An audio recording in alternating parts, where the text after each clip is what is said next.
উপমহাদেশের সুরের জাদুকর আতিফ আসলাম ঢাকায় এলেন, গাইলেন এবং জয় করলেন ভক্তদের হৃদয়।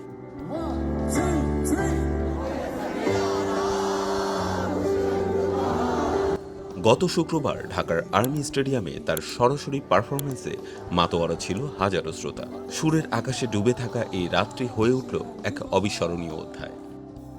আয়োজকদের পরিকল্পনা অনুযায়ী আতিফ আসলাম মঞ্চ মাতাবেন 1 ঘন্টা 20 মিনিটের জন্য, কিন্তু ভক্তদের উন্মাদনা ও ভালোবাসায় মুগ্ধ হয়ে তিনি মঞ্চে পারফর্ম করেন টানা 3 ঘন্টা। রাত 9টায় মঞ্চে উঠে একের পর এক জনপ্রিয় গান গেয়ে ভক্তদের মুগ্ধ করেন। তার মেলোডিক কণ্ঠ, হৃদয় ছোঁয়া গান এবং প্রাণবন্ত নাচে পুরো স্টেডিয়াম যেন এক অন্যরকম জগতে হারিয়ে যায়।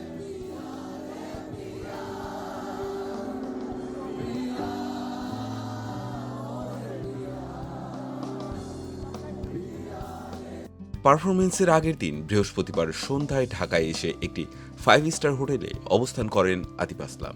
শুক্রবার জুমার নামাজের সময় তাকে সড়কের পাশে নামাজ আদায় করতে দেখা যায়।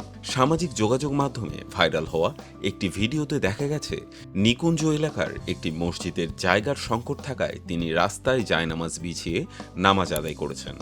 আতিফের এই সাদামাটা আচরণ ভক্তদের হৃদয় ছুঁয়ে গেছে। সামাজিক মাধ্যমে অনেকেই প্রশংসা করে বলছেন, এত বড় তারকা হয়েও আতিফ নামাজের জন্য যে বিনম্রতা দেখিয়েছেন তা সত্যিই অনুকরণীয়।